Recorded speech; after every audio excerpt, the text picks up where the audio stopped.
This is Audible. Directional Thinking, 10 Steps to Positive Thinking. Written by Benjamin Chapin. Narrated by J. Pritchard. Introduction. Are you ready to take control of your life and guide it in a positive direction? If you're exhausted by conversations about how poor the economy is, how the job market is tanking and there's no hope, then this book will inspire you to take control of your thoughts and experience life with new light and joy in new ways. I wrote this book out of a sense of obligation to share what I've discovered. I've been through some life experiences that forced me into learning how to stay positive day in and day out. Before I developed these steps and applied them to my life, I was in a downward spiral, somewhat depressed and sad.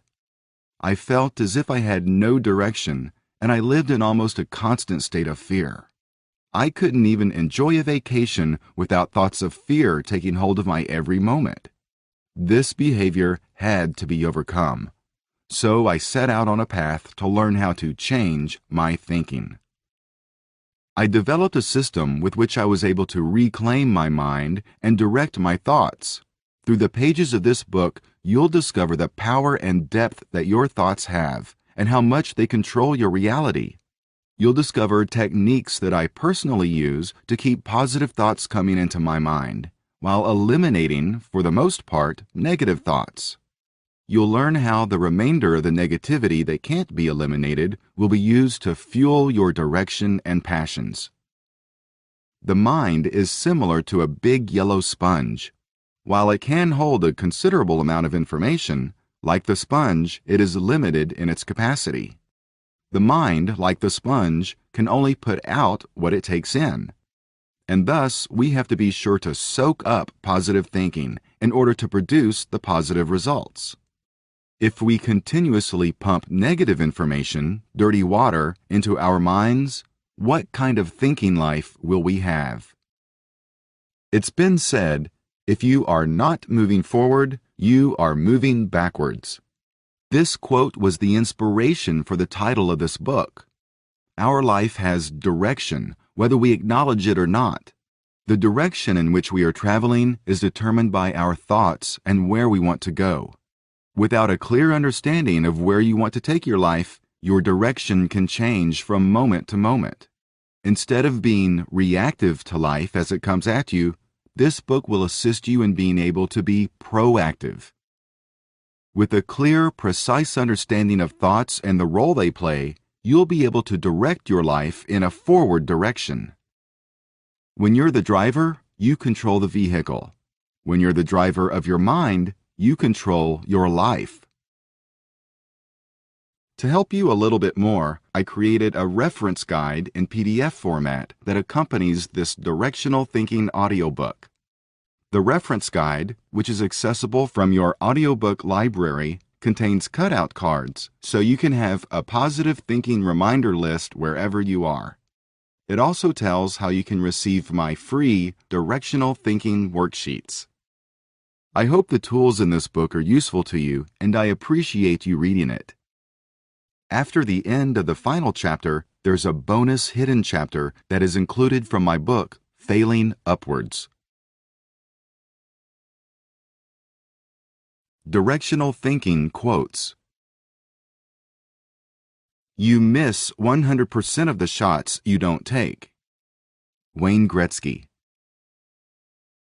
Change happens for you the moment you want something more than you fear it. Eric Mikhail Leventhal. You are not a helpless victim of your own thoughts, but rather a master of your own mind. Louise Hay. Your mind is a tool you can choose to use any way you wish. Louise Hay. Our greatest weakness lies in giving up. The most certain way to succeed is always to try just one more time. Thomas A. Edison. Once you replace negative thoughts with positive ones, you'll start having positive results. Willie Nelson. Positive thinking will let you do everything better than negative thinking will. Zig Ziglar. In order to carry a positive action, we must develop here a positive vision. Dalai Lama. Step 1. Discovered thought life. The greatest discovery of all time is that a person can change his future by merely changing his attitude. Oprah Winfrey. The act of thinking is something that comes so naturally to us that we often do not even think about it. Our thoughts are the single most powerful influence we have on the direction of our life. To make the transformation over to a positive thinking life, we have to understand the dynamics of our thinking first. Did you know that a single thought, a single decision in your life, can change the course of your existence? Years ago, while my wife and I were dating long distance, ouch, I know, we fought about issues we had and didn't really have very good conversations. One day, my wife prompted me with a question, well, an ultimatum, which was, I was either to drop the petty topics about ex-boyfriends or she's done. After a quick 5-second moment of thought, I quickly agreed to drop it and the problem was solved. I decided not to let my thoughts focus there. That 5-second decision of thought rippled through my entire life. I ended up relocating to her state, marrying her, and starting our life together. Understanding the role our thoughts play is crucial to living happy, successful, and enjoyable lives. Humans share many of the same desires. We desire to be important, wealthy, happy, and stress-free in our daily life. The key to making this a reality has nothing to do with money, nothing to do with the amount of friends or status at the country club. It has to do with what we think about and dwell on. The results we see in our life are in direct correlation with the thoughts we process. What we dwell on, what we focus on, what we pursue all comes into existence before our eyes. When you spend your time focused on the good in life and what brings you peace, happiness, and joy, you will output what you take into your mind. The Bible mentions it a few times, a man reaps what he sows. What you plant into your mind, you will end up reaping from it, whether it's good or bad.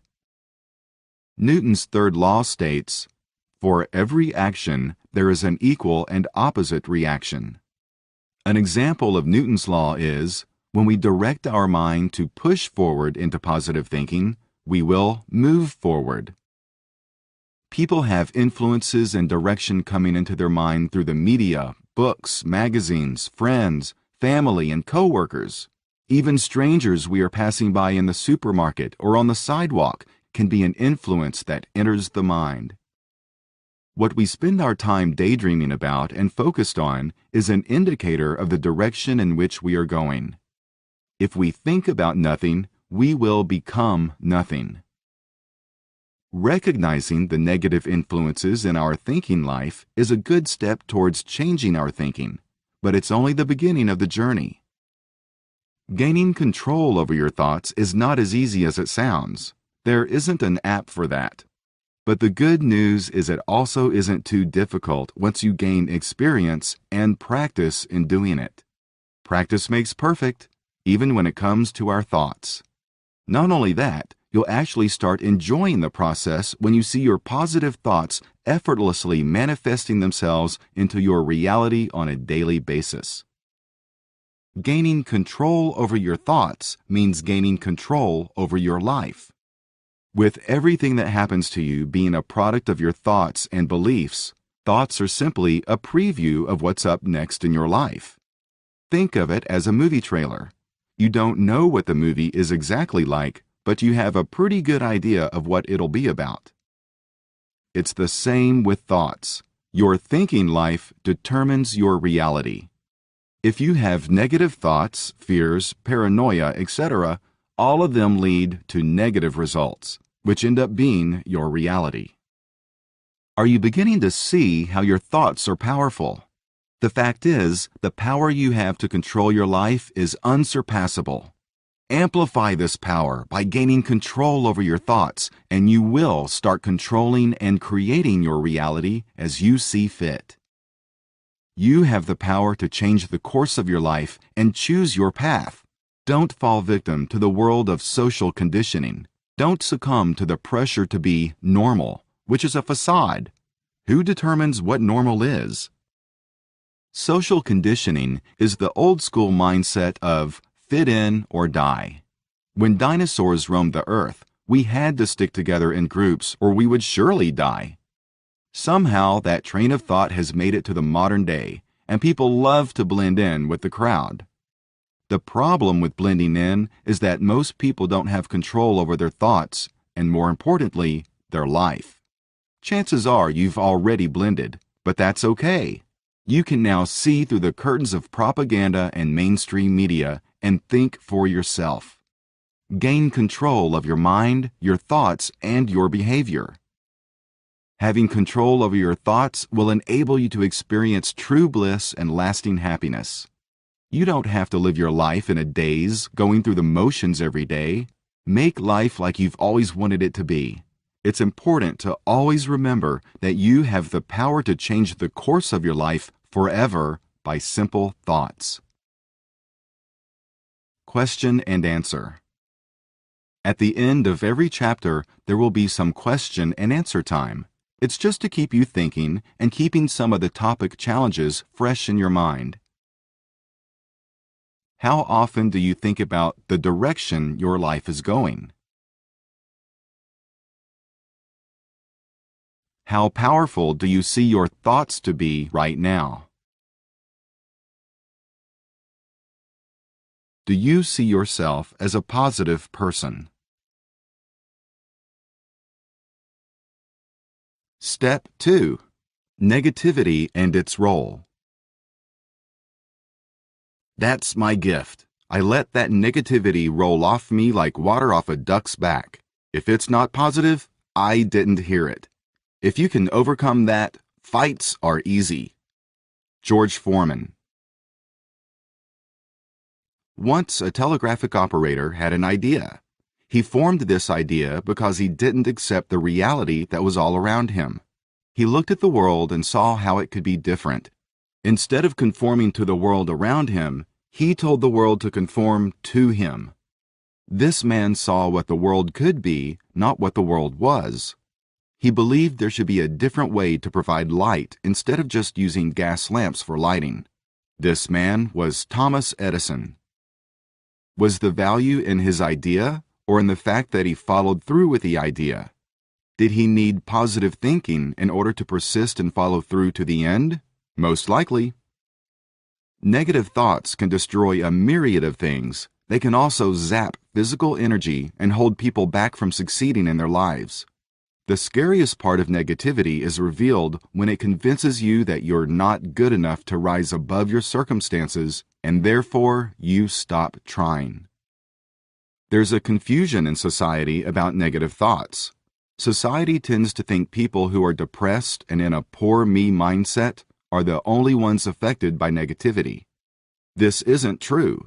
The poor me point of view people are acknowledging something is not right in their life at least. There's a step beyond the poor me. It's called the everything is fine. This territory is dangerous because when a person gets here, they accept reality, thoughts, and life the way it is without a desire to grow. It's when a person is removed from all ambitions, goals, etc., that they go through the motions day in and day out. They enjoy their job and they make enough money to get by. They invest in some low investments and go on a couple of vacations a year.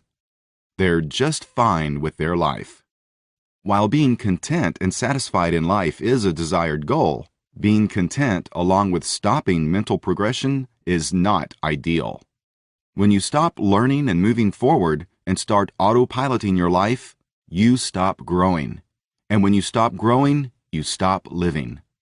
Don't stop learning because of the negativity bug of I know enough. What can a person do about the negativity that's in his or her life? They have to redefine and re-image their identity to a degree. Unless you think you're the greatest thing since sliced bread, nobody on earth is going to think you are either. Your confidence in yourself is the key to keeping negativity out. The reality of the world is that it's full of garbage. But there's also good, so we shouldn't toss our hands up and say, "Screw it, I'll conform to negativity." Instead, we say, "In spite of the current state of world affairs, my life is moving forward." We have to understand the importance of our mind, and we have to act as a gatekeeper between the garbage and our mind.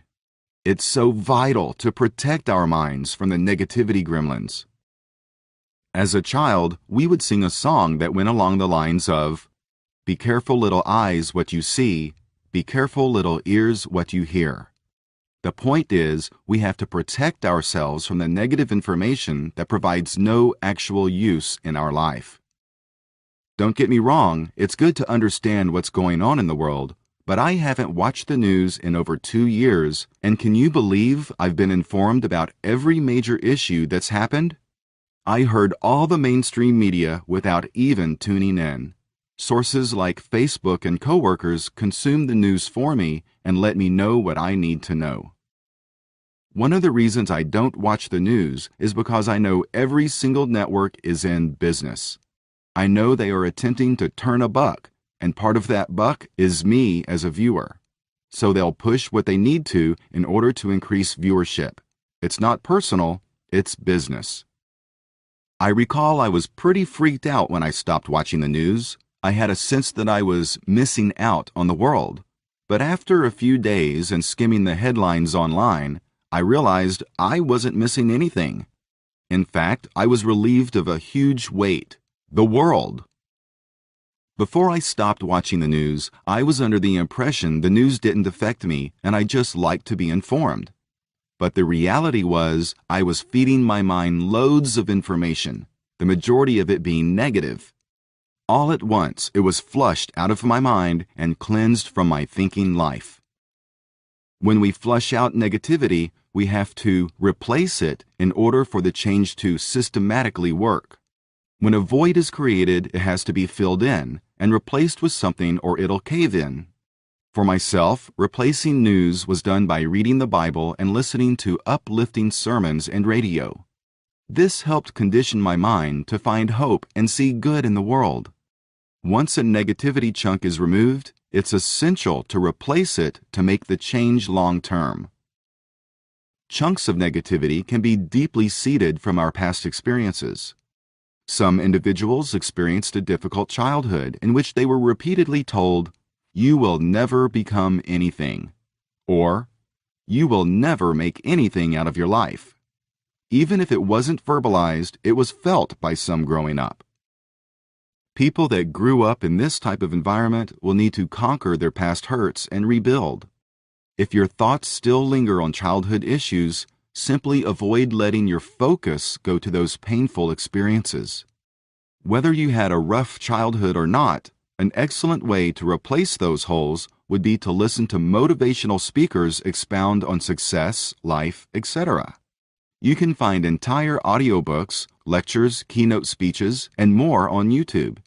The options and resources are endless with the internet at your fingertips.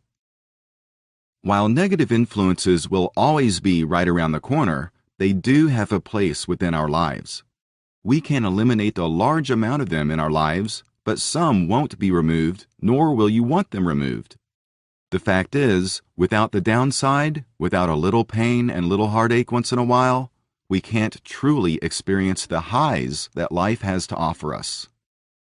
Without the presence of negativity in our life, we would have no high points, we wouldn't have any low points, and it would just be middle of the road all the way through life. That is not what life is about. Life has emotional highs and lows and all sorts of different experiences. We have to mitigate the negative as much as possible in order to succeed. Have you ever met someone negative? Chances are you have. It's a well-known fact that negative people suck to be around. Everybody knows someone or has been around someone that seems to be negative all the time, and they suck the air out of the room. We have to be on the offensive because we battle that negative energy with positive. While we can't control other people and the way they conduct themselves, we can protect our minds from being consumed and conformed to others' negative output. Being in battle can cause weariness, and all the negativity might make some people to back off from friends like that, mostly because people realize they might not have been a true friend to begin with. While changing into these new habits and heightened awareness, you'll discover that many friends, family, coworkers, and others will be resistant to the changes you're attempting to make. Change can be uncomfortable to people, and that's totally understandable. However, change is required for growth and development, and for directing life in the direction you want it to go. It's when we decide to change for the better, we decide to change our lives forever. Question and answer. How often in your life do you find yourself in the poor me mindset? Are you being held back by negativity in your life? Do you know anyone who is negative? Do you feel they influence you?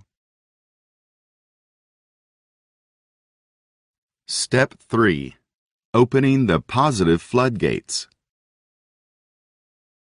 A lot of times, people look at the negative side of what they feel they can't do. I always look on the positive side of what I can do. Chuck Norris. When was the last time that you experienced wishful thinking?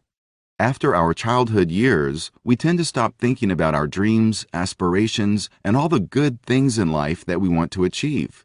Instead, we just focus on our problems and get drowned in how difficult it is to get rid of all the issues that are going on.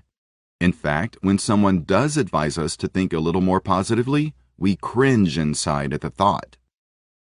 I've been there, and I recall thinking to myself, you have no idea what I go through. This thinking isn't conducive to creating solutions and sets up a roadblock to thinking positively. Instead, we need to grasp the importance of positive and forward thinking. When we begin to allow that positivity into our minds and understand how some individuals have positive insights to offer, we can start channeling the positive energy in the form of thoughts into our own thoughts and life. Does this mean we'll no longer have to deal with life's ups and downs if we practice and harness positive thinking? No. The roadmap to successful positive thinking includes unpleasant experiences. In fact, it requires them. While they will not be eliminated, they will be approached in a new, more positive way. We need to be able to see the best a situation can offer and stay upbeat and positive. There's an old saying, if you're going through hell right now, don't stop. People have difficulties and struggles every day. It's not about the outcome so much as how we choose to respond and think during those times. How we choose to respond is set up by our thinking life and what it consists of. If we have a positive can-do attitude in our thinking life, that'll transfer into our real-world situations and experiences.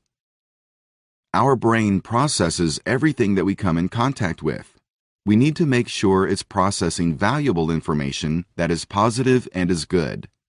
If you feed your brain positive thoughts, you'll become a more positive person and transform your thinking in the process.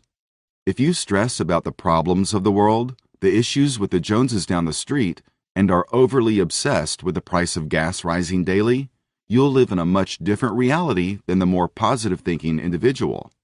We have to break the bonds and ties to the negative and induce the positive in our life. The biggest problem I experienced with negative thoughts was the fact that I couldn't stop thinking about them once I'd ventured down that direction. The more concerning the problem, the more I'd have a desire for more information about that problem, and the more I would stay focused on it. Focusing on problems was feeding my brain nothing good, only everything bad. Here's a guideline of what you can do to start taking control of your thoughts and increasing your positive input right now. Evaluate and decide. What's a negative thought or feeling you have? You might need to dwell on it. If you're a news watcher, recall some of the stories you heard recently that disturbed you. Now, take that negatively focused thought and idea and go down another level. When you felt that disturbance or pain, what specifically did you think about surrounding that issue? Now think about something or someone that brings you joy. Write that down, and also write down what comes to mind specifically that makes you glad about it. You have to make a decision to feed your mind the good in life or the bad. These decisions come across our plate on a daily, consistent basis. While we as humans are naturally quite good at being hedonistic, we seem to be desensitized to a lot of negative, bad energy, and so we accept it. We can spend an incredible amount of hours feeding our mind on the unimportant, but spend so little time on what is truly important and significant in our lives. Feeding our mind is already happening. What does your mental food intake look like? Positive affirmations. A positive affirmation is you vocalizing out loud positive thoughts and ideas to yourself or possibly others. If you can't vocalize it out loud, tell yourself it in your head. While it's technically different, it's still you telling yourself information. Another positive affirmation could be self-talk, the process of talking to yourself. You have to make sure you avoid all negative thoughts during this process, though, so you don't have a chat about something negative. Doing that would drive you down a direction you do not wish to travel. Play the role. Mimic that which you wish to become. Whose behavior do you want to mimic? Maybe it's an ideal version of you that's positive and energetic. Whatever the case is, get that image in your mind's eye. Dwell on how that person handles situations and conducts his or herself in life. Keep it all in mind as you conduct your own self in life. The subconscious mind. Have you ever had a thought or feeling suddenly surface in your conscious mind? Maybe you recalled information you didn't realize you had in your mind from years ago. That's the work of the subconscious mind. This subconscious we each have doesn't have the ability to reason or make choices. It accepts what is pressed upon it by the conscious mind. Use this to your advantage by absorbing as much information, direction, and advice you can find that is positive. Taking this action will press positivity into your subconscious, and eventually it'll become part of your identity. Those are some quick ways to get the ball rolling with positive thinking that are also surefire ways to make quick changes.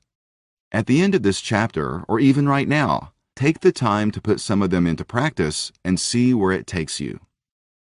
We are what we think, and when our thinking life is full of positive thoughts and direction, we can steer life in the direction we want it to go. Positive thoughts will affect how we make decisions, and decisions are made every day in our lives. Our careers, relationships, and lives overall will be more positive when we take control of the positive and allow it to rule in our minds. We only have one life, one chance to live, and when we spend our time and energy being positive, those seeds of positivity turn into trees with roots, and they will yield fruit. Society underrates the power we have because brains are a free gift given at birth, and they thus somehow lose value because we didn't pay for them. Society places value on items when we are required to pay large amounts of money for said items. The more money you spend, the more value the item has. Our minds and our thought life are the most valuable assets we will ever own in our lives, and we don't need to spend a dime to acquire them. It's important to recognize this. The direction our life is going is directed by the thoughts and information our brains are consuming. Keeping the consumption level for the positive above the level of the bad is essential for positive growth. Question and answer. How often do you hit roadblocks on your path to successful positive thinking? Did learning about how your subconscious mind works help you see the power of positive thinking? How often will you focus your mind on opening those positive floodgates? Step 4. Identifying the good and the bad. We can complain because rose bushes have thorns, or rejoice because thorn bushes have roses. Abraham Lincoln. To identify good and bad, we have to recognize what is being presented to us. Oftentimes in life, our brain is processing so much information so quickly that it skips over a lot. The reason for this is because the mind is busy processing big processes that require a lot more resources, while little ones are often filtered out and put off to the side. An example of this is when you get up and walk to another room. You're not thinking about placing your foot on the ground and applying pressure specifically in order to stand up, nor are you thinking about every part of your body as you stand up and start to walk. If we were that slow mentally, we would live in a much different world. Do you recall when you were learning to walk, though? Probably not, but most of us have seen a child learn to walk. They fall continuously while trying to balance, holding themselves up, etc. The child is required to use all of his or her focus while engaged in this learning process. After it's mastered, your brain filters it out and focuses on more important items such as where you're attempting to go or what you're trying to do. This filtering that our brain programs itself with is great to filter out the mundane, but it does present issues when the filter is filtering out the positive in our life, leaving it tossed by the wayside. That's why we need to press into our subconscious positive thinking and positive thoughts. The more positive influences we absorb, the more we'll be able to appreciate and see the positive in the world around us. An extreme example of negative versus positive would be what I call a color crayon on the floor.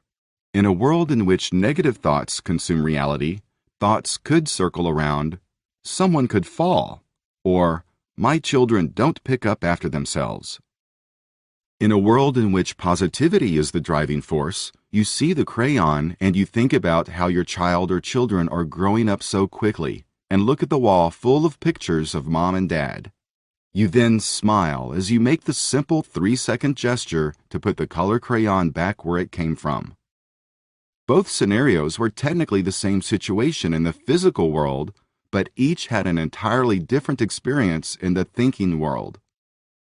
Identifying the good in life is fairly simple when you have a heightened awareness and are thinking positively.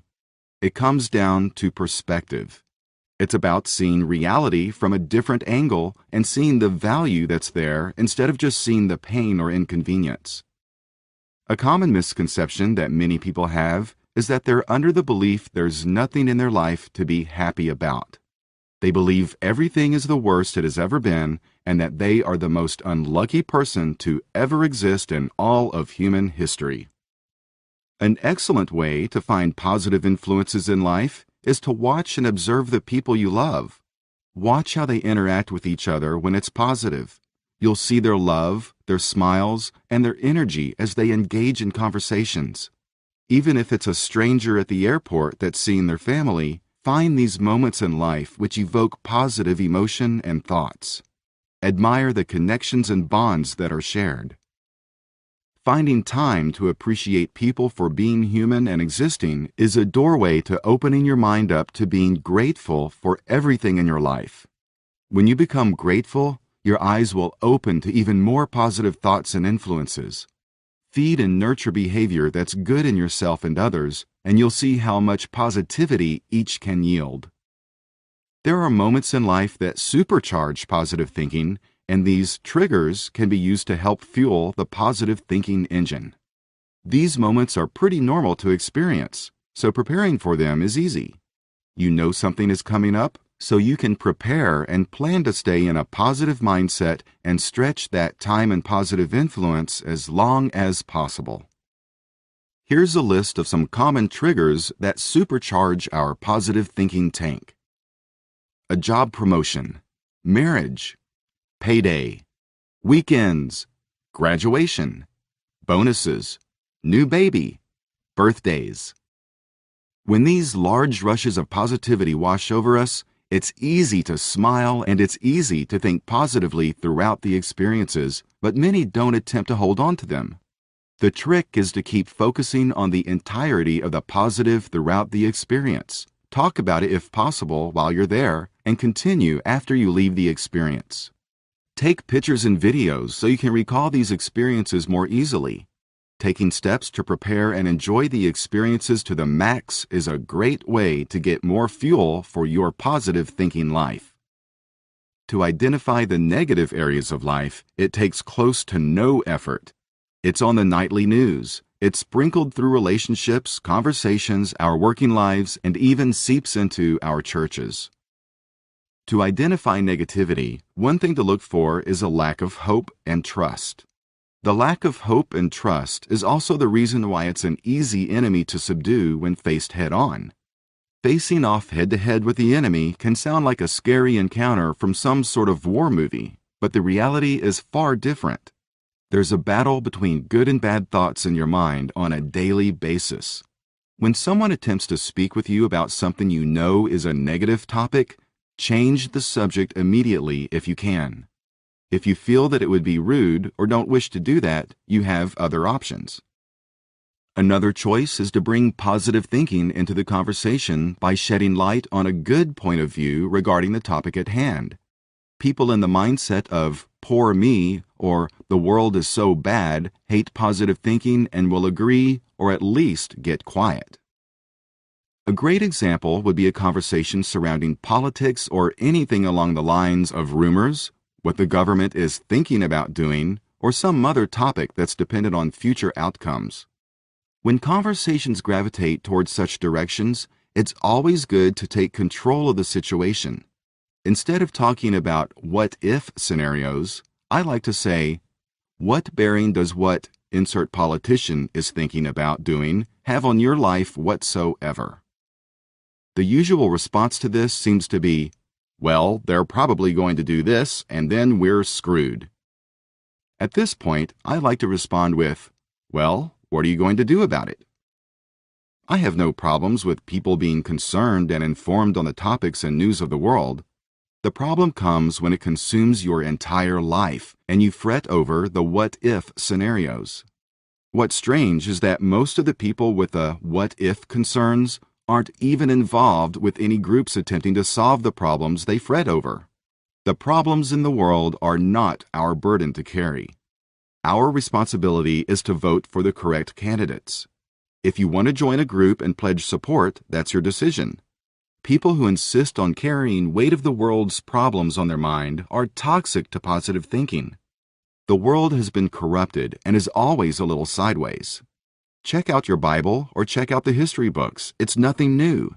We don't need to avoid these people. We just need to be careful to direct conversations away from topics that are negative triggers. Everybody has had a bad day now and then. These days come and go, but they can escalate into the worst day ever when we aren't careful to see them coming.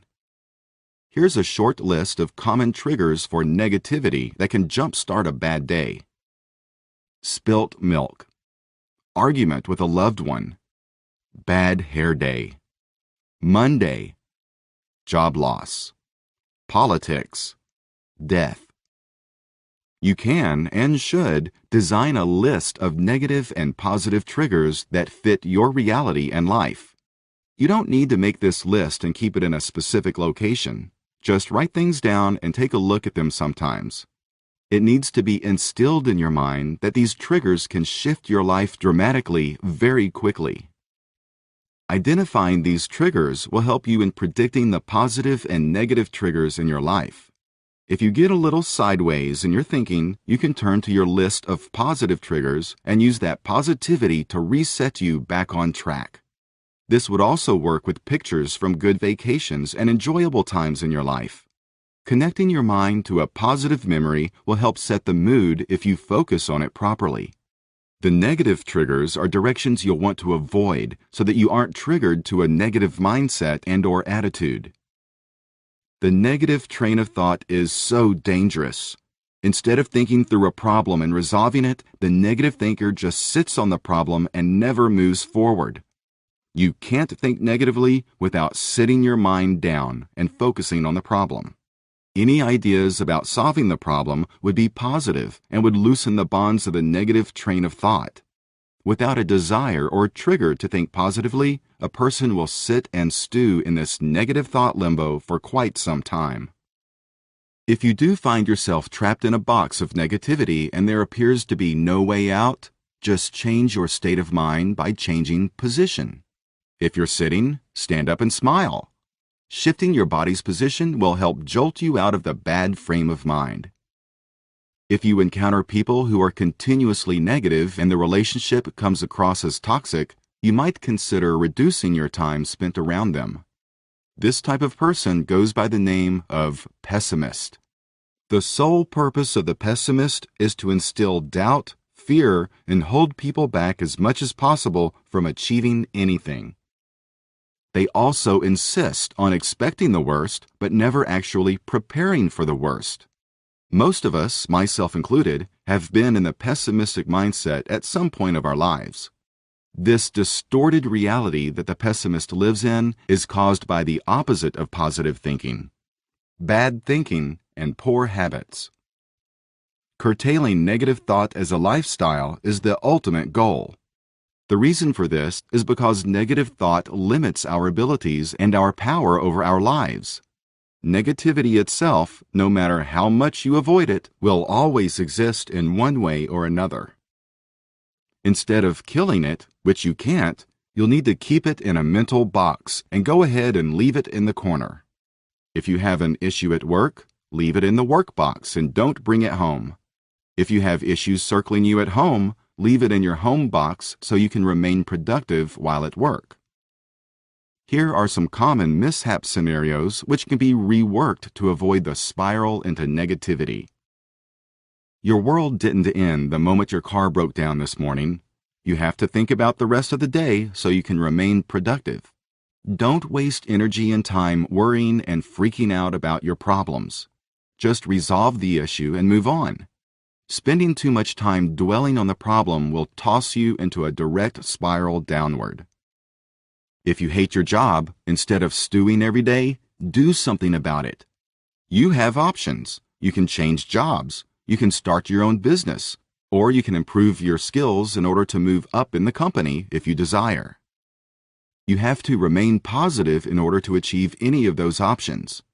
A defeatist attitude will say, "You're not good enough to work anywhere else, you have no way to start a business, and your skills are already maxed out." That limited thinking will hold you back every time. If your romantic relationship isn't satisfying, instead of convincing yourself it's the other person's issues that cause all the problems, identify what you can do in the relationship. Relationships have two parts, always. Trying to control the other person will guarantee failure.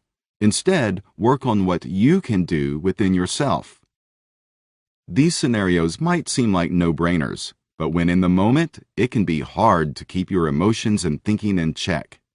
Learning and identifying when your thoughts begin to drift sideways will help you identify the good and bad mental triggers all throughout your life.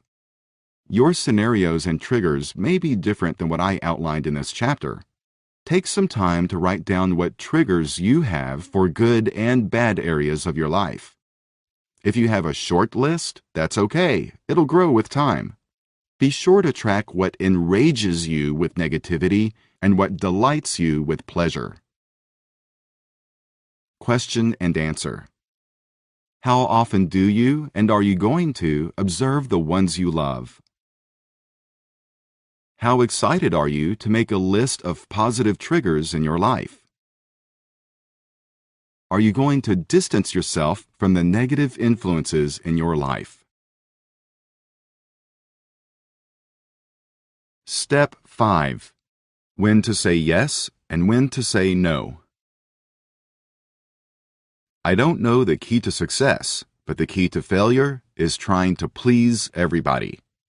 Bill Cosby. Humanity shares a unique gift that we all possess. This gift is the power of free will. We all have the power in our life to decide.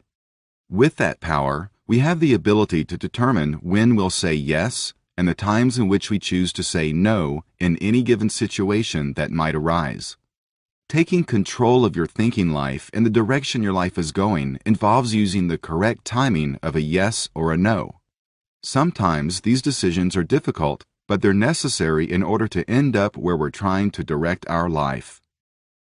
It's through the power of yes and no that we create time. Time is a commodity that has more value than money, and we all could use a little more. How many times have you hit periods in your life in which you said yes to a request but really didn't want to? Maybe you wanted to initially and changed your mind later on, but did it out of guilt. It's happened to all of us at one point or another. What about saying no? Have you missed an opportunity because of a no response and later regretted that decision? Being the yes person isn't merely unhealthy. It can cause serious amounts of stress and feelings of inadequacy. The problem with always being the yes man or woman is that you stretch yourself so thin across multiple areas instead of excelling in one area. You lose focus. Saying yes doesn't only get you into a bad habit, the people you say yes to always seem to be coming back for more. At heart, we all want to make the people in our lives we care about feel good and say yes at every request. Instead of viewing it as saying no to someone we care about, we should understand it's more damaging to say yes and underperform on the request or be angry doing so. Saying yes to impress a friend, boss, or colleague is never a good idea. We want to progress in life, and oftentimes we associate working more hours in the day, on weekends, and taking on overwhelming tasks with the way to win in life. While this might work at times, it's not the healthiest way to move in a forward direction with your career. An example of a scenario where a temptation of yes would be present is a boss asking you to stay a few hours late for a project at work one day. This seems okay initially, but as you stay late night after night, it becomes expected of you to stay late. The power of saying yes at the right time is crucial. A false move and we can work ourselves quickly into a hole of our own making. A more appropriate approach for that scenario would be saying, "I'd like to, but my wife owns me after 5 p.m. How about we find some free time during the normal working hours?" Or, "Yes, I can stay a little bit later tonight." Then push about how often, schedule, etc. That way you don't lose control of your life and time. You might have an employer, but they don't own you. You still are in control of your life and have the power of making decisions. You have to stay firm with the people around you and provide boundaries and lines. I don't believe the majority of people tend to cross lines on purpose, but it's hard to avoid crossing a line that you can't see. There are times in life when saying yes is required to unlock the positive outcomes and results in your life that you desire. When you decide to say yes to your life, you begin to open doors to opportunities you never knew existed. Please see the emphasis I'm putting on saying yes to life. Not the boss, not a needy friend, not a stranger, your life. While there are scenarios in which you say yes to those people, ultimately you want to be saying it to your own life. When you open a door, it leads to other doors you never knew existed. Every time you make the decision to say yes to positive opportunities, you're feeding your mind with positivity. You're also moving your life in a positive direction. The more you can identify the good opportunities to say yes to, the more you're going to unlock the ability to think positively on a consistent basis. So what happens if you need to think about a situation before making a decision? Allow yourself some time to process and mull it over. A good rule of thumb would be, the bigger the decision, the more time that should be allotted to think it over. This might seem a bit strange and perhaps like overkill, but if we realized the amount of opportunities that are missed, we'd slow down to make sure we're making the right choices. Often, if we say no and aren't part of the experience we were invited into, we might never know what we even missed out on. Society and general thinking teaches us that the word no has a very negative connection tied to it. Most people associate it with being mean, rude, or sometimes even hateful. The truth is, when you say no in the right circumstance, you're really saying yes to yourself and your own life. You're saying yes to being your own pilot and saying no to being controlled. A good example would be the boss requesting you come into work this weekend to catch up on a project. You had plans to travel out of town, but they could be easily canceled. What do? You say no to work and say yes to life. It's probably not smart to always turn down work, but you have to find that balance that works for you. You are, after all, the star of your own show. Saying no at the right time is crucial and oftentimes can define our lives.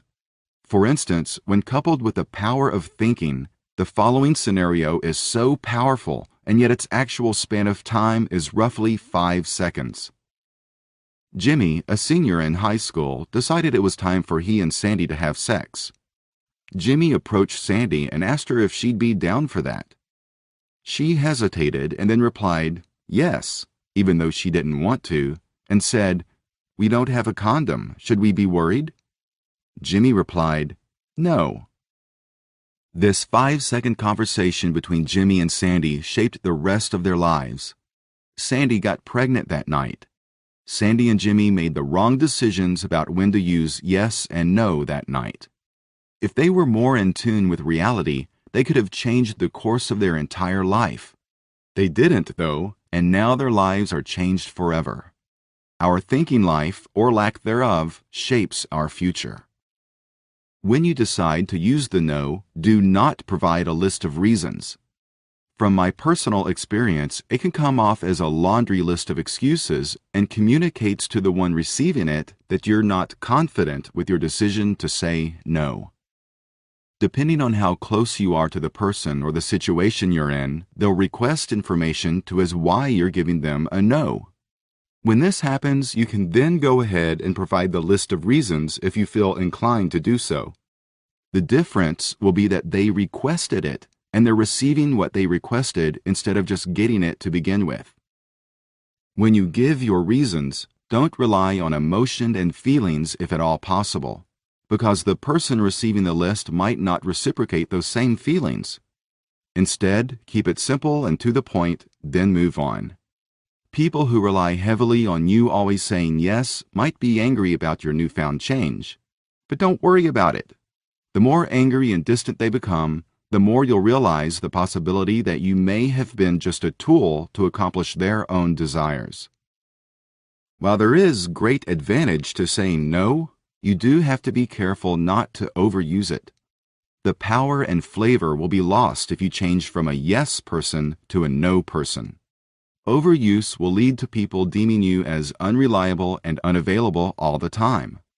Opportunities you do want in your life can vanish and never appear again because people deemed you unwilling to do anything and won't even attempt to approach you. This is why it's important to be cautious when saying no and give your mind some time to think it over. As you become more proficient in identifying opportunities, you can respond more quickly to situations and conversations. Identifying opportunities for yes and no responses isn't difficult when you spend time in thought. The fact is, every day the sun rises and the day is new, which is an indicator that there are decisions to be made. Some will be easy and some difficult, and these decisions shape our life as we know it. It's not only our life that's affected by our decisions when deciding on a yes or no answer. The life of those we love also comes into play. Identifying the right response is crucial to directing our life in a positive forward direction. Question and answer. How excited are you to have learned about saying yes to your life? How free do you feel now that you've learned how to say no to people? Are you ready to make real changes with these 2 small words? Step 6. Consumption junction. Happy people produce. Bored people consume. Stephen Richards. The mind is the core of our body. It directs everything about our bodily functions. Most of the processes it runs, we have no clue on how they operate, but our brain does. It runs the show and asks for nothing in return. We provide our minds with all the information and data they need in order to operate properly. Our minds continuously process information throughout our daily lives. The mind doesn't care if something is positive or negative, it'll consume whatever it's fed. It can be books, music, food, TV shows, computer games, conversations, work, etc. The list is endless, and the positive and negative thoughts associated with each avenue are also. What we're feeding into our minds manifests in our decisions and actions every day. These can be subtle and not so subtle, but they are ever present. If we watch the news and consume large amounts of news which tends to be negative, how's our outlook on the world? I've never met someone who watches the news and has a positive outlook on life. They tend to worry and fret about ideas that circulate via the news, while the news company profits on people's fear. These corporations are in the business to make money, and playing on fears and pain is how it's done in their business primarily. There's a lot of crap in the world, but that doesn't mean you need to consume crap. Just like you wouldn't eat a literal piece of crap, you shouldn't let your mind munch on it. What kind of mental food are you allowing your mind to consume? Is your mind healthy and on a strict diet, or is it consuming loads of crap? Our body, when something is digested that doesn't provide nutritional value, has organs that assist in filtering out the waste and excreting it. Our mind doesn't have that ability. It's required to process what is pressed upon it. The more negativity you take in, the more it'll be pressed upon your subconscious and into your thought processes. While avoiding negativity is important, there will be countless times during which you won't be able to avoid the negativity. The trick to use here is to consume more positive input than we consume negative input. That way, when negative ones come, we can withstand them because the majority of our thoughts are positive. Positive thoughts begin with positive consumption. These positive inputs can be found anywhere you're willing to look. The price? A little bit of your time, but the investment is well worth it. The fastest way to consume positive input is turning to loved ones in life. Treating the people you love with love and kindness will return a positive investment to yourself, most of the time.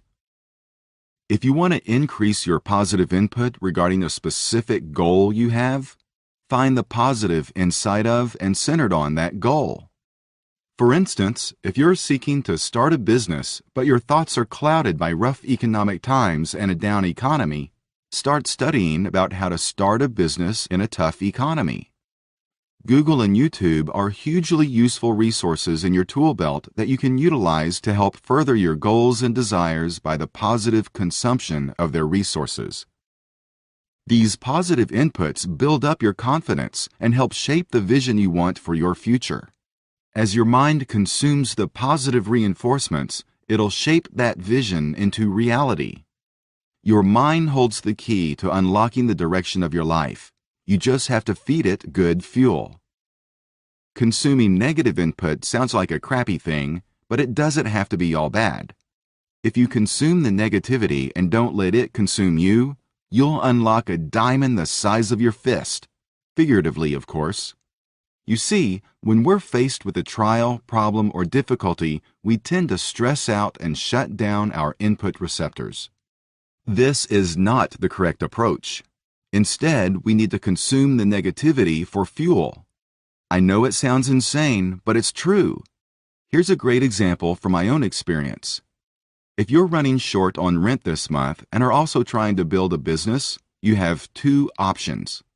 You can let this shortcoming destroy you and cast doubt and fear into your thoughts, or you can consume and digest the issue problem as fuel. It becomes fuel because you look at the problem as, this is exactly what I want to avoid. I want to make sure this does not happen in my life. That's fuel to push the business venture further. The funny thing about problems is they usually always work themselves out. I've had financial issues in the past, but I've never died from one. If you can take a negative thought, feeling, or situation and take control of it, you can use it to fuel your desired direction in life. This fuel is often more powerful than the fuel you get from positive energy. When we can consume the problem as a whole, we control the problem, and we can use that to fuel our passions. When issues arise, instead of running in the opposite direction, we analyze the situation in order to solve it and just gobble it up for fuel as we move past the problem. It's a strange concept, but I've used it for direction and fueling in my own life, and it works wonders. The reason it works is because people are driven by passion, and that passion requires a fuel. That fuel has to be consumed in order to keep the passion driving in the forward direction. What is your passion? What are your desires for your life? Aspirations and dreams help paint a clear perspective on what we desire to achieve. Oftentimes, these goals appear silly and outrageous when we have negative thoughts and emotions consuming our mind. Our thinking life steers our life. Our decisions identify our consumption habits. If someone wakes up just in time to grab a cup of coffee and head out the door to work, sits at a desk for 8 hours, and comes home just to sit in front of the television until they go to bed, what do you think they're consuming? Digestively, they're consuming coffee as far as we know, but mentally, they're tuning out of positive consumption opportunities. They have no time in the morning to have time for themselves before heading out the door to work. Once off of work, they tune out in front of the television and consume hours of programming. The television provides information for our mind to consume. The shows we watch, the news we tune into, etc. All of that is feeding our mind positive or negative thoughts and feelings. Even though you might feel tuned out, you're never truly tuned out. Your mind is always feeding and processing information. Everything you feed your mind is processed and stored. Even if you can't recall what you watched last night on TV, your brain stored it away. The brain is an amazing instrument and is the greatest tool we'll ever own in our lives. In order to remove the junk out of life, we have to identify where the junk is located. We've already covered how to identify the good and the bad, so now it's time to start cleaning house and replacing the negative with the positive. A useful consumption habit I personally have developed over time has been experimenting with music. Music tends to draw on emotion and make us feel in different ways. Music also has been known to help organize thoughts. Certain kinds of music tend to induce certain emotions. These can vary from person to person. Upbeat and positive music energizes me, and I can feel the blood coursing through my veins. I embrace these emotions and am fully aware of them so I can experience them more powerfully. The reason the music creates these emotions and makes positive energy more intense is because I'm directing my focus into it. Where we put our focus is where our mind will consume and absorb the most. That's why it's important to give focus to the positive as much as you can. Focus is one of the most fundamental pieces of the puzzle when it comes to learning how to be more positive. Learning is another excellent way to consume positive information. Pick a topic that interests you and learn everything you can about it. If you have religious beliefs, like me, read your Bible or whatever holy documents, history books you have. I personally spent many months studying the Bible.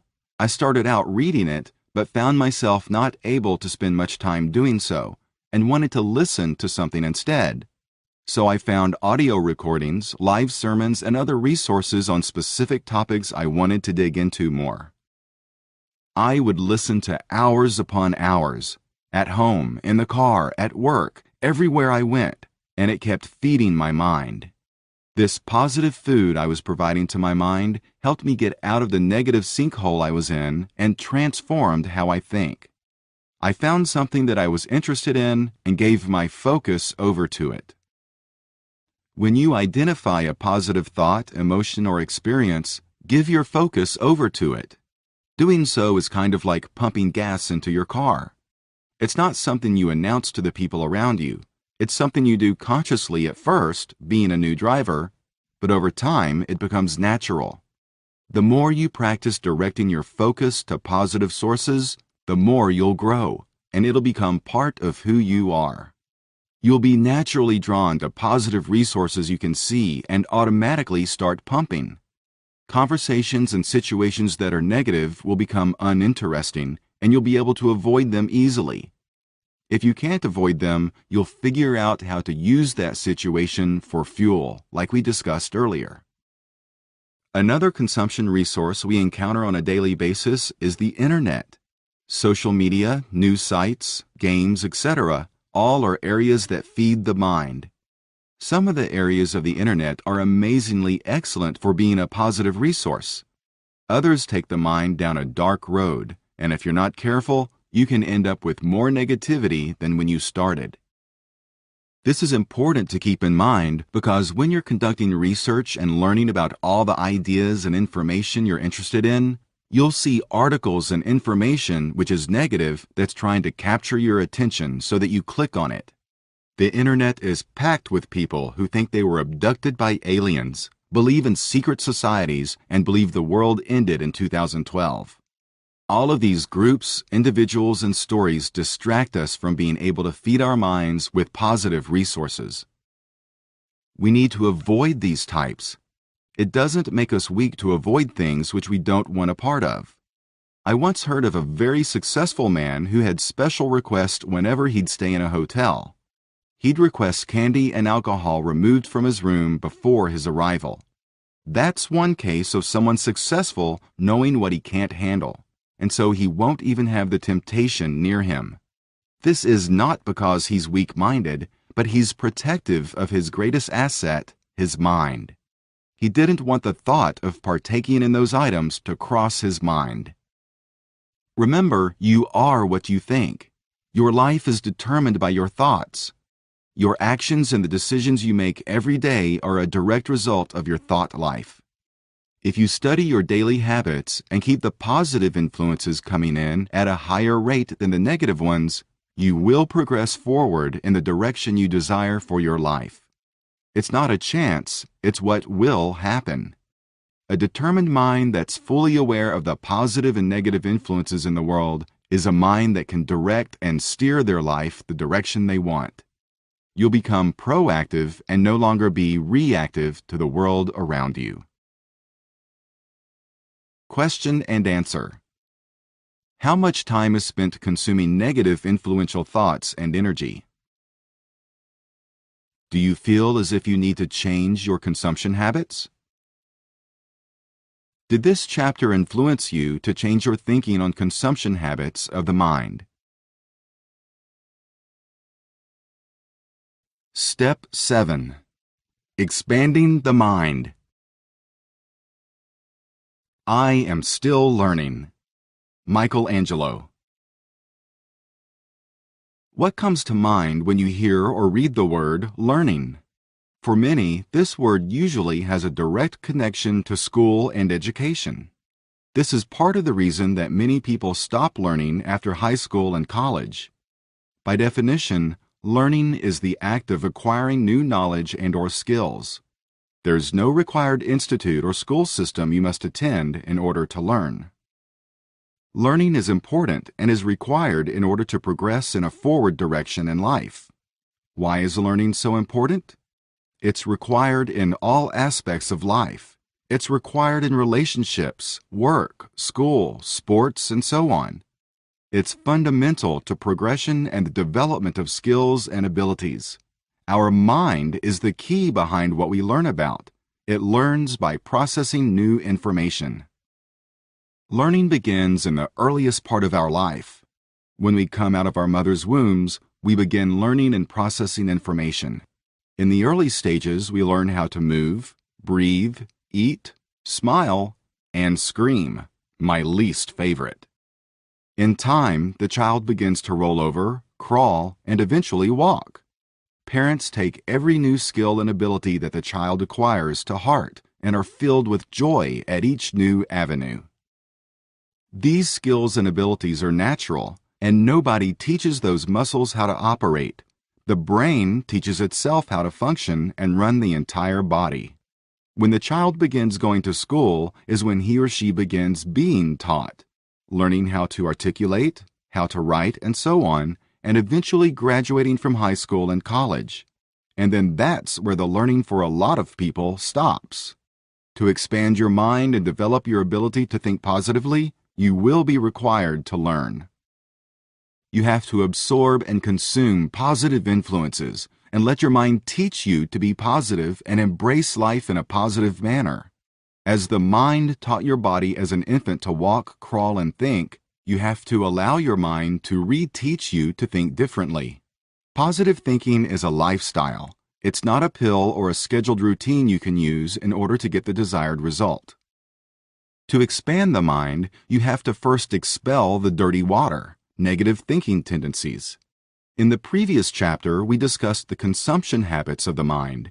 When we remove the dirty water from our sponge, it creates room to absorb clean water, positive influences. Sources of material to inspire positive thinking are endless if you have a computer or even a cell phone with an internet connection. This book in itself is a source for positive thinking. It's getting your focus away from negative thinking habits and getting your direction lined up. When we have an overabundance of dirty water in our sponge, we have no room for clean water. Learn and absorb as much positive information as you possibly can. Motivational speakers are a great way to keep your mind tuned onto something positive and get you all jazzed up for life. If you're into business, find information and videos on business-related items. If you have a desire to improve your relationships, go after that. The point of this endeavor is to expand your mind and your abilities, and at the same time you consume positive influences. The more information your mind processes, the more the brain will absorb the information and it'll affect your life output. If possible, you can write down key points that you enjoyed while reading this book or in your research. It'll help keep those thoughts fresh in your mind as you reread them later on. Speak to loved ones and friends about what you're learning, and through the process of explaining the different points, you'll actually relearn the material. Experts say that the best form of learning is when you're teaching.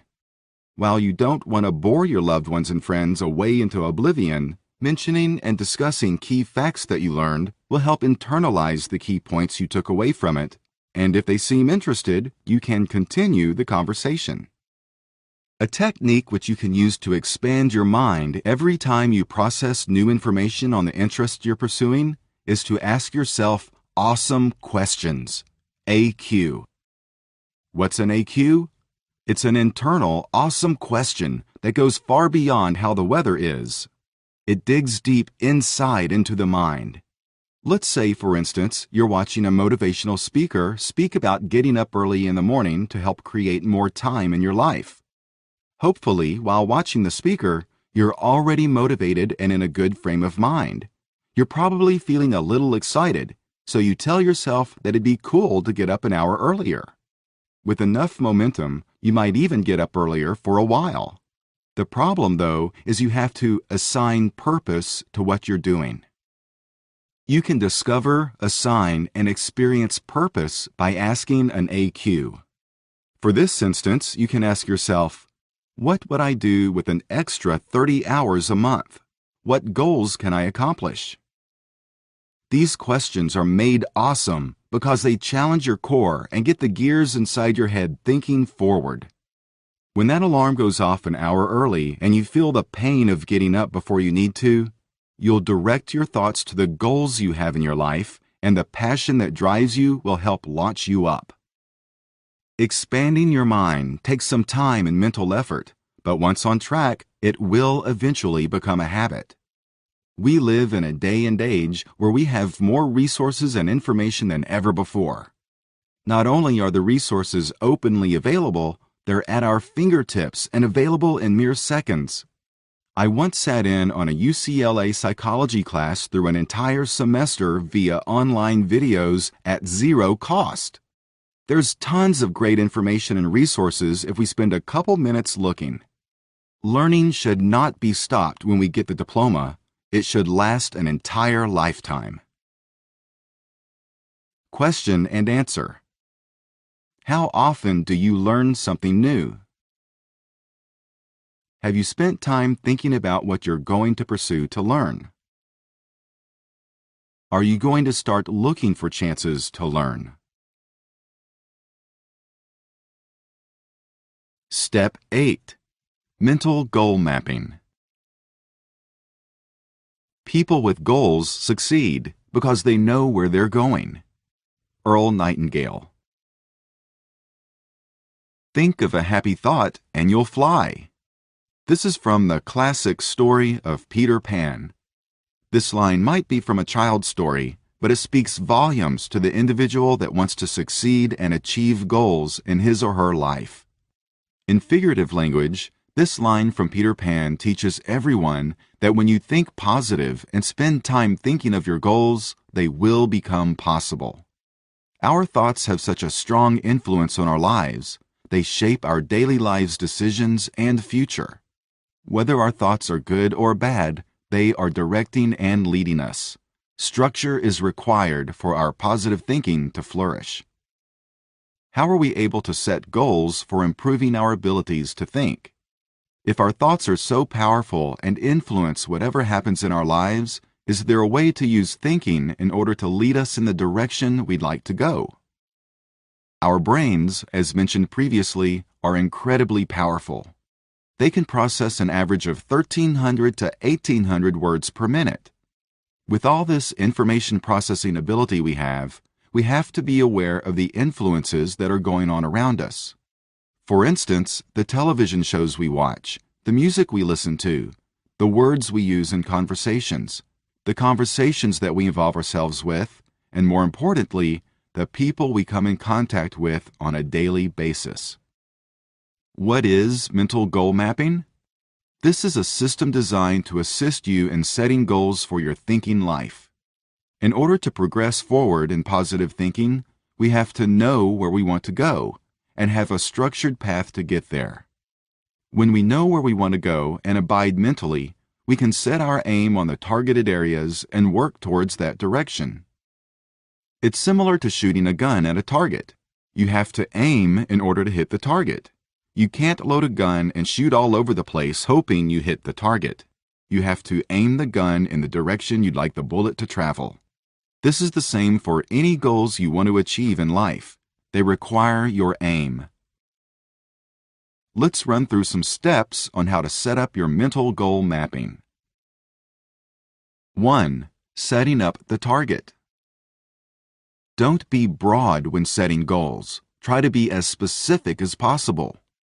Goals such as, I want to get rich, or I want to be a better dad, are too broad. Those kinds of goals are similar to loading the gun and shooting without aim. You might have bullets, but you don't have direction and are not aiming at a specific target. A good example of a specific goal would be, I want to create a stronger bond with my daughter. I can do this through meeting her at eye level when we converse and listening to her more closely. That's a specific goal that you can consciously map in order to achieve. Another mental mapping goal could be, I want to spend more time with my wife in the evenings to deepen our relationship's connection and provide her with a love that she identifies as a need. These mental goal mapping techniques have specific reasons that are connected to positive thinking. The example used about the wife scenario would have the following reasons. More in-tune husband, creating a stronger bond with my wife that is an example to my daughter. And spending this time with my wife makes her happy, which in turn makes me feel like a better husband. These positive reinforcements help keep the target moving. Instead of hitting the goal and moving on, it continues throughout life. It's not a do A and get B. It's more along the lines of while you do A, you get B. Start thinking about the target goals you would like to set up. 2. Set the target where you're going to be aiming. This is one of the oldest tricks in the book, writing your goal down and putting it somewhere you'll see it, I know, but I am adding strategy. This is important. There have to be visual triggers in order to help remind you until it becomes routine. For example, the wife scenario might involve putting a sticky note on the computer screen so when you sit down to work on a side project, you see the note and recall the goal you want to achieve. You have to actively help condition your mind to these goals. It'll get easier with time, and eventually your goals will be a part of you instead of wishful thinking on a sticky note. 3. Aim, fire. Then check the target for progress and adjust your aim accordingly. In order to feel like you're getting somewhere with your goals, you'll need to check on your progress, similar to right after you take a shot at a target. Another example would be when you're hunting for a location with the GPS on your phone or reading a map. You tend to check it as you progress to see how far you're getting towards your destination. This is an important step because it's going to help build your confidence as you progress. Progression realization is a needed element. If you're not progressing, you have to reflect on areas where you're failing and adjust them. Everyone fails sometimes, and that's just part of the experience. When you fail, it's often part of progressing. If you're having difficulties with this step, you can seek outside input. The way you approach that is to approach people that are tied into your goals and ask them questions surrounding your goal areas. Maybe make a comment to see how they respond. An example would be, with the wife scenario, you could say, "I've sure enjoyed spending more time with you lately." And then gauge the response in body language. You'll get a surefire response and be able to interpret it. The best indicators of progression should be found by relying on your internal mechanisms and thoughts. Look at the reasons for the goals you have and see if you're lined up with them. You'll see your reasons come into reality as you progress. Here are some questions you can ask yourself to check on your progress. How far along am I in reaching my goal compared to where I was? What successes come to mind so far? What difficulties have I hit? If difficulties were encountered, how did I overcome them? If I did not overcome the difficulties, why? 4. Scope adjustments. There will be ups and downs along the road, and that's expected. Don't be disheartened by this. Don't let adjustments and changes in your goals make you feel defeated. Instead, view them as one step closer to your goals. The way you thought about an issue goal is going to be different at the beginning when you have no experience versus when you're actually on the road. You can read about riding a bike for countless hours, but until you actually ride the bike, you don't fully get it. 5. Rinse and repeat. Once goals are hit and you're abiding in your new mental state, it'll be natural to add additional goals and go after them also. Goals and desires never stop growing, and our learning never does either. There is always something to learn and go after in life. Your success depends entirely on your involvement in the process. You have to have the desire and passion to take charge of your life and direct it in a positive way. Mental goal mapping is designed to take goals and embed them into who you are. Start mapping your goals and the reasons for each goal. Take some time to develop them thoroughly and chart your way to success. Be sure to track your progress and follow the outline as many times as needed. Thoughts are already our reality. Mental goal mapping is just a vehicle to use in order to get our mind on the track we desire it to be on. Question and answer. How often before now have you made goals? If you've made goals before, how successful were you? Do you believe that having reasons mapped to your goals can help achieve them? Step 9. Self-discipline. Rule your mind or it will rule you. Horace. When I read the words self-discipline, I think of a ninja who is a well-mannered man by day and a ninja by night. While he can kick butt and take names when the occasion calls for it, he remains controlled, calm, and pleasant when he wants to be. Your picture might be different. Self-discipline isn't just for ninjas. It's a trait we all should be striving for mastering. It's a trait that doesn't get discussed very often, and it's never a trait people are looking for when seeking a spouse. Could you imagine a dating headline for a woman stating, "Woman seeking self-disciplined man"? I can't, but it would be a good trait to seek after. There are many elements involved in being self-disciplined. Our primary focus is the self-disciplined mind. What does a self-disciplined mind look like? Why is it crucial to the path for successful positive thinking? Earlier, we discussed thoughts and how they guide our decisions. There's another step to our decisions. It's called follow-through. Self-discipline is what assists us in carrying out the obligations of our decisions in life. Once the positive feelings that were initiated in the decision process fade into the background, you'll occasionally hit moments of despair. You'll question what you're trying to accomplish, what you're trying to do. Those moments in which we might give up, but instead press on and persist, those moments are made possible by a self-disciplined mind. Often we lack self-discipline because we don't develop it. We don't give ourselves the chance to press on through difficult times. Instead, we duck out and avoid the opportunity out of fear. The fear of failure is a huge factor in preventing our thinking life from moving forward. The humorous part of failure is the fact nobody cares as much as we imagine they do. Controlling your thoughts, focus, and goals all require you to have a self-disciplined mind. Having a self-disciplined mind doesn't mean never taking a risk. It's about calculating risk versus reward. What if I don't accomplish anything and fail at what I'm trying to do?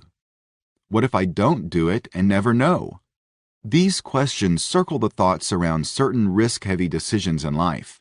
The easy route will always be to do nothing and avoid the possibility of failing.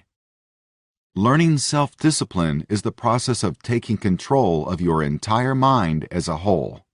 When your mind comes under complete control of you, your power is endless and unlimited.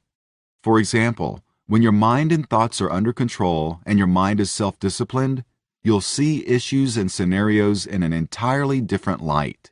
What once seemed hopeless and dire now presents opportunities for positive connections and results without much effort of thought on your part. Without having a self-disciplined mind, it's very difficult to ever accomplish goals. It's almost like your mind is on autopilot and you're sleeping in the cockpit. One of the most common examples of people lacking a self-disciplined mind would be when someone decides they want to lose weight and live a healthier lifestyle.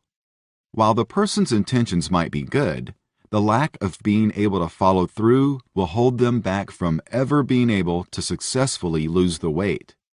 When a person is attempting to lose weight, they tend to avoid certain foods. Some like chocolate, ice cream, bacon, or maybe a delicious cheeseburger. Many struggle on their way to lose weight because they don't have the ability to resist the bad food items such as the ones I mentioned. This is the direct result of a person who is lacking self-discipline. The lack of the trait is the only thing that holds them back from being successful. As you become more aware of your newfound ninja-like mind, you'll have the strength to accomplish tasks that are much larger and more complicated. No problem, person, or thing will get in the way of you accomplishing what you want and guiding your life in the direction you want. The power is inside your mind. You just have to unlock it and use it. You'll also be able to filter thoughts easily as your mind becomes more self-disciplined. The lack of garbage in what you're consuming will help keep your mind a clean slate, ready to absorb what it needs to. Disciplined individuals are never late. They're always efficient and effective with all sorts of work they participate in. You might already see some indications in there that you have a somewhat self-disciplined mind, and that's good. You're already on your way. Here are some suggestions on how you can develop your self-disciplined mind. Attempt to filter positive and negative thoughts by directing your focus to the positive and not dwelling on the negative. If your mind is overcluttered with bad-good mixtures of thought, play music to clear it out. Work progressively on the mental goal mappings you've outlined, regardless of other obligations going on in your life. Plan time slots to help you accomplish your goals. Set an alarm or calendar reminder if applicable. Take every opportunity you can to follow the steps outlined in this book. This will help develop your self-discipline. Another important note about self-discipline is its importance in conversation. When we can hold our tongue and listen more, we can learn. Instead of waiting to speak, just truly listen. It's an amazing ability that's hard to learn for some. Choosing the correct words is vital when speaking to others. One bad sentence could toss someone into a downward spiral. We each contain power in our words. The power of suggestion is alive and well in our daily conversations. When we communicate positive words to ourselves and/or the people around us, it transforms into positive body language. The mastering of self-discipline comes through consistently keeping your commitments to your goals, yourself, and the people around you. As your mind comes under your control, you'll feel a weight just slide off your shoulders. Question and answer. Did you picture yourself as a self-discipline ninja? How motivated are you to have self-discipline? Are you going to practice self-discipline in your daily life? Step 10. Ready, mindset, go. The good Lord gave you a body that can stand most anything. It's your mind you have to convince. Vince Lombardi. Thoughts guide the direction your life is going to go in. In order to get what you want in this life, you have to go after it. A can-do attitude is not only needed, but required in order to succeed with your goals and desires. If you think you can do a thing or think you can't do a thing, you're right. Henry Ford. This quote has stuck with me through the years. It speaks loud and clear on how important your thoughts are and how important your mindset is. It's about how we look at situations and the mindset we adopt that makes the biggest impact in our lives. When we face problems, a large number of people are afraid of taking them head on. Instead, we play the blame game for our own predicaments. We have to accept responsibilities and embrace problems for what they are, which is just a mild inconvenience for a short period of time most of the time. When we can calmly approach problems and analyze them, we can solve them much more quickly. The reason for this? It's because we don't waste time playing the blame game, flipping out and crying. When we approach situations that can be problematic carefully, we can see the situation from multiple angles. While this doesn't prevent failure, it can help mitigate issues in an efficient way. Failure will come and go in life. There's no way to avoid ever having a big ol' fail stamped across the forehead. Instead of living in fear and limiting your life by hiding and never doing anything great, embrace it. Those moments you fail aren't the end. They're periods in which you recollect thoughts, ideas, and ambitions and change direction. You're not a failure unless you stop trying and striving forward. Learn from your failure and keep pressing forward towards where you want your life to be. Having a fear of failure will hinder your mindset and can cause you to take less opportunities. Do not let this happen. Instead, have a mindset that works for you instead of against you. Being happy is a decision. It's also essential to a positive mindset. While situations can be difficult at times, you have the choice in how you'll react. For instance, my wife and I were attempting to move our couch into an apartment that had a cement wall right outside the door. The couch was massive, and the wall made the situation very difficult. While we were getting the couch stuck and jammed between the wall and the doorway, it began to rain. At this point, there was some stress creeping into the situation, obviously, but I just smiled and began to laugh. It lightened the tension, and we ended up getting the couch in just fine. Those moments in which stress feels like it's building and you get that sense of hopelessness, you have a critical decision to make. You're either going to react negatively or you're going to engage positively. While laughing can piss people off when it's a stressful situation, it can also help lighten the mood.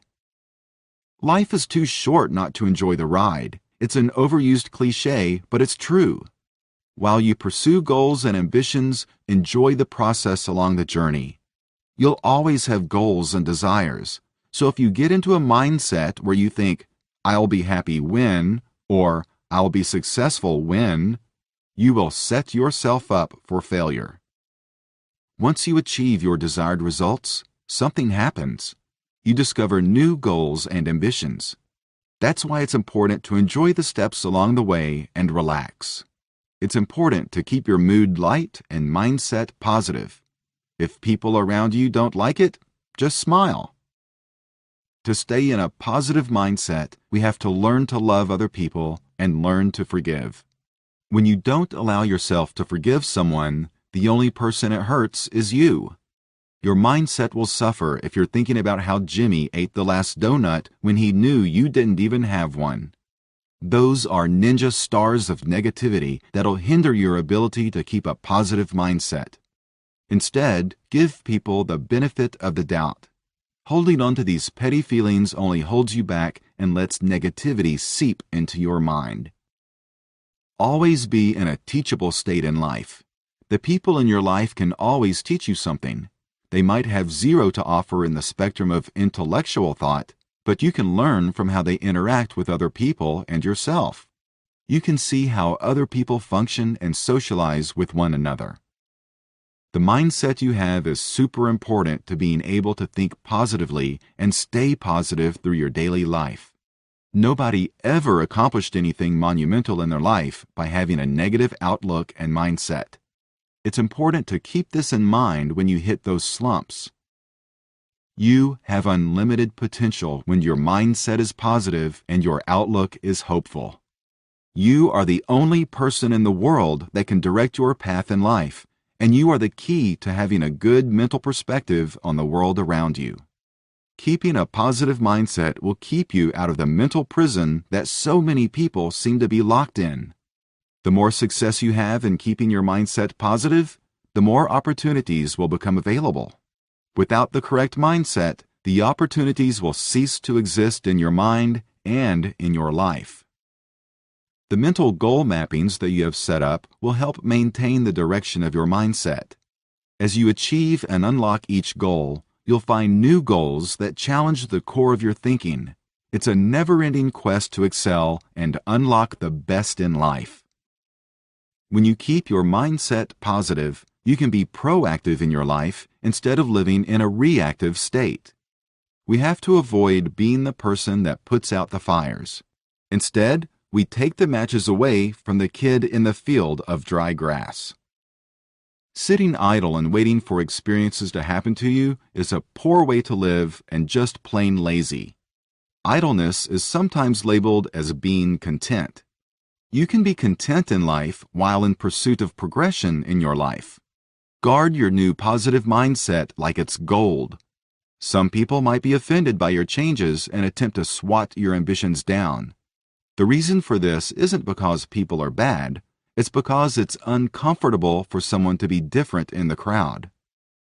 Sometimes you'll find your change influences people for the better. They might identify their own need for change and be inspired by your newfound mindset and sense of direction in your life. That feeds your positive thinking and helps push you along the path you're already on. Recall and remember the positive experiences you have and use them to fuel the mindset of positivity. The mindset is the overall umbrella that holds each of the pieces together. This life we have is short. Even though some days feel long, it's still short. We don't have time to waste on negative thinking and pessimistic outlooks. While we can't avoid negativity entirely, we can manage it in a way that can prove useful to our life and that provide a fuel for our goals. Positivity and its consumption is what will keep us persistent in the long run. Its fuel and life source is essential in powering the mind's thinking life and thoughts. In order to consume positive sources in our life, we have to set our focus on such things. When we set our focus on the good in life, we absorb the positive and are able to see the world in a more positive light. Our ability to see the world in a more positive light is achieved by allowing ourselves to be taught and learning everything we possibly can.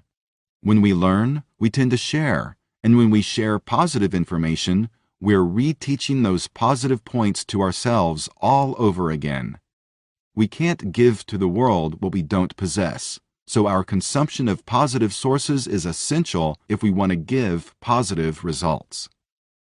Pushing upstream against the norm is difficult and requires mental self-discipline in order to achieve the desired results. See how it all connects together? Our mindset of positivity is intertwined with multiple working pieces. Each piece of the puzzle is vital for successful positive thinking. Following these guiding principles and steps will lead to a positive thinking life for anyone who applies them. The greatest minds in the world did not let doubt or the fear of failure get in the way of them succeeding in life, and we should not let it either. The direction of our life and where we're going is guided and directed by our thought life. Question and answer. How often do you think about the direction your life is going? How powerful do you see your thoughts to be right now? Do you see yourself as a positive person? Bonus chapter from Failing Upwards: The Fear of What If. Sometimes when we want something so badly, we fear failure more than we fear being without that thing. Matthew J. Kirby.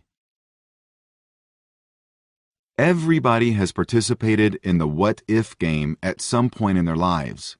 Whether it was when they were attending school or debating on calling in sick on their job, at some point everybody plays the game. It's not a very fun game to play and is often full of ridiculous ideas regarding different scenarios that never come to fruition in reality. While playing the game in real life can be dangerous, it can also be beneficial when played correctly. Failure is a somewhat frightful card to have in play when playing the game of what if, and can rapidly make a mountain out of an anthill if you're not careful. What if I don't generate any income from starting that new business? And what if I can't afford my mortgage? And what if I can't provide food for my family? And what if... You get the point.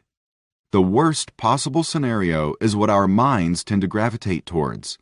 In this, our minds indicate to us that our risk is much higher than any possible reward. We focus on all the possible scenarios involving negative outcomes and give all our energy over to doing so. When our minds are focused on negative outcomes and failure, it's hard to even begin down the road of success. Our minds stop us dead in our tracks by invoking what-if scenarios. What if I fail is the core problem people have with taking any sizable step in a direction that is different and worthwhile. A common phrase most people are familiar with is, "Nothing ventured, nothing gained." This is a fact of life. If you never step out of your comfort zone and explore the unknown, nothing will change for the better in life. This rings true when pursuing worthwhile goals and aspirations, dreams such as buying a new home, starting a business, or marrying that special someone. No matter the circumstance, big changes and game changers can be intimidating and induce fear at first contemplation. The fear of failure is common and should be understood. Failing is not the true fear, but the results of said failure, such as being judged. For example, if the house you buy has problems after the purchase, you'll feel incompetent. You may fear the business going under and requiring you to file bankruptcy, the marriage lasting a year and resulting in a divorce. It's the fear of defeat and damage to our characters that hold us back. Failing is this fear that holds people back from pulling the trigger. The problem with this logic is the fact that failing is not a brick wall. It's a pivoting point. When we understand it's a time to pivot and not a time of defeat, we open up the world of possibilities. A great example of this time to pivot and not a time of defeat can be seen in the company Odeo. Chances are you're not familiar with the company, but you will be familiar with who they are after the pivot. Odeo had a product that would change your spoken message into an MP3 file that would be hosted on the internet, which we know as podcasting. The only problem is they had this product as of July 2005. By that fall, Apple announced iTunes would include a podcasting platform built into every one of the 200 million iPods Apple was going to ship. The CEO of Odeo, Evan Williams, decided that Odeo's future was not in podcasting. Once he made that decision, he dispatched his employees, telling them to start coming up with a new direction they could go in. The employees started brainstorming and working on different avenues that Odeo could go down. They would do hackathons, competitions between employees in order to come up with new and interesting ideas that could help propel the company forward on a new project. This initiative to have employees come to the company and participate in its future eventually birthed the platform we all know as Twitter. Twitter was originally named Twitter, TWTTR, by the individual who first came up with the platform, Jack Dorsey. Evan had the keen sense that podcasting was not going to be the future for them. He was able to see failure as a pivot and not an end result, defeat. He did not throw the towel into the ring and tell everyone to pack up shop. Instead, he took the momentum and shifted it in a different direction. Evan had the same fears and doubts that we all get sometimes. Fears that Evan could have had would be the fear that the company was going to go under and go out of business. They just spent all this time, energy, and money developing a podcasting platform that was dead before it even began. How ridiculously uncomfortable would it be to put a huge amount of effort into a project only to have all your time be in vain? Our time is valuable, and when we invest it into something that flops, we tend to take it hard. It's those moments that define us and carve us into the people we are. In the shoes of Evan, we can imagine how he felt about podcasting not working out. This product that they believed was going to be great for people was stopped in its tracks by Apple's announcement about iTunes having a podcasting platform included. It would have been logical and entirely acceptable to toss in the towel at that point and admit defeat. But that pivot is where the real journey begins. That decision that Evan made shaped his entire life and the entire world. While Evan was not who envisioned and came up with Twitter, he led the employee who came up with the idea for it. If Evan had taken the failure as defeat and not a pivot, he would have closed up shop. Doing so would have resulted in the company going under. Jack might have still gone on to do Twitter, but Evan would be out of the picture. His name would be but a smear across the history of mankind with no recognition.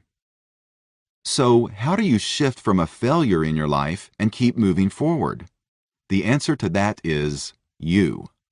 You have to make a decision and will make decisions that'll shape your course. Do you want to be a success or do you not? If you desire to be successful, you are the only one that has the power to make it happen. Success won't just happen to you. You have to go seeking it. Failures along the way are turning points.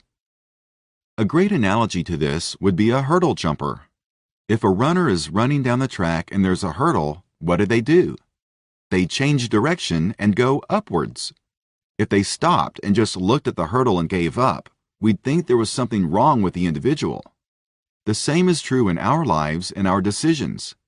While we don't want to be jumping hurdles and changing directions, it's required to win the race. Just as the hurdle jumper, We don't want to change direction randomly. It has to be upwards in order to keep us moving forward. Evan, along with anyone who is successful in life, has goals. To be successful, you must have goals and know where you are going. If you have fears mingled with goals and focus on the fears, your fears might as well have already happened, as your mind and body will react thus. Similar to when you wake up from a nightmare and feel it was real. You're sweating, heart racing, and fearful. Don't let your mind dwell on these fears. Instead, focus on the scenario in which you succeed. Imagine what you'll be doing with your time, what your lifestyle will be like. Think and imagine how your life would look on a day-to-day basis. What you focus on and see in the future helps your mind guide your life to that destination. If you spend your time worried and concerned about failure, you'll be more likely to fail. It's like the flying bugs that are headed to the zapper in the movie Ants. They look at the light and go to the light and then get zapped. We are drawn to what we focus on, so focus on where you want to be, not where you don't want to go. Don't worry about failing, but instead worry about not doing anything to begin with. The real fear lies within what you'll miss out on in your life if you don't take the necessary action now. If you wait for the perfect time to move forward on a project, goal, decision, or anything else, the perfect time will never happen. Waiting for the perfect time is procrastination and a trap that allows you to escape making a decision. In Napoleon Hill's book, Think and Grow Rich, he illustrates a story about being 3 feet from gold. The story was of a man who traveled west during the gold rush to stake his claim. The man, along with another guy, bought equipment and spent all this time and energy getting the supplies needed to mine for gold. They get down there and find a gold vein, and they're pumped. They start carting it off. At this point, they're convinced they have one of the best mines in Colorado. So the vein runs out and they can't find any more. They're searching and searching with no luck. They keep moving their equipment and drill all over every which way. They ended up deciding to give up and walk away. They went to a junk shop and sold the equipment they had purchased previously. What the man didn't know was he was only 3 feet from gold. If he would have stayed a little bit longer, he would have got the fortune he was after. Instead, the man they sold their equipment to went to where they were and made a hefty fortune by finding the gold. He found the gold by hiring an engineer to do some calculating and locate the ore. When we fail to keep pushing forward with our life and our goals and we give up on them, oftentimes we are only 3 feet from gold. Evan Williams, at the time of his pivot for Odeo, was 3 feet from gold. If he had given up at that point, he would have missed out in a monumental way without ever knowing it. This fact is the same in our own lives. The best way to keep ourselves going forward is to keep our fears centered on the fact that we could be 3 feet from gold at any given moment in time. As you can see now, failure is a fear of being defeated. We only can be defeated when we stop progressing forward in the direction we are attempting to go. What if is an imaginary place that our minds take us to, which often results in us putting the brakes on before even getting off the line. Altering the what if to a what if I don't will help propel you forward with your goals and aspirations. The only true failure is one that results in defeat. When you don't admit defeat and raise that white flag, you are not a failure. You're someone changing course for the better. Instead of being known as a failure, you'll be known as someone who is wise and was able to see through the murky water. Be the person who sees into the future and sees what you want it to be. Let the fears fall to the wayside and press forward. Question and answer. What if fears have been holding you back from moving you forward? What is one thing you could do today that would change everything? What if you do not pursue your deepest dream and desires? Who and what would suffer? How has your view of failure changed from before reading this chapter and after? If you're interested in this book, feel free to check it out at www.benjaminchapin.com. Resources. I want to remind you that I created a reference guide in PDF format that accompanies this Directional Thinking audiobook. The reference guide, which is accessible from your audiobook library, contains cutout cards so you can have a positive thinking reminder list wherever you are. It also tells how you can receive my free Directional Thinking worksheets. About the author. Benjamin Allen Chapin is a first-time author. Benjamin has in-depth knowledge, experience, and expertise in problem-solving and thinking clearly. Through years of research and personal experience, Benjamin has a message to share with the world. Benjamin lives in Idaho Falls, Idaho, with his wife and stepdaughter. He is a born-again Christian who seeks to bring positive light in a sometimes dismal world. For more information or to contact Benjamin, please visit his website at www.benjaminchapin.com. Other books. Failing Upwards. Discover the importance of failure on your way to success. Thinking by Design. 30 Days to Positive Christian Thinking. The Power of Habit. How to create good habits and break bad habits. One last thing. Thanks for reading. If you enjoyed this book or found it useful, I would be very grateful if you'd post a short review on Amazon. Your opinion and support matters. I personally read each and every review, so please be sure to leave your feedback so I can make this and future books even better. Thank you. This has been Directional Thinking, 10 Steps to Positive Thinking. Written by Benjamin Chapin.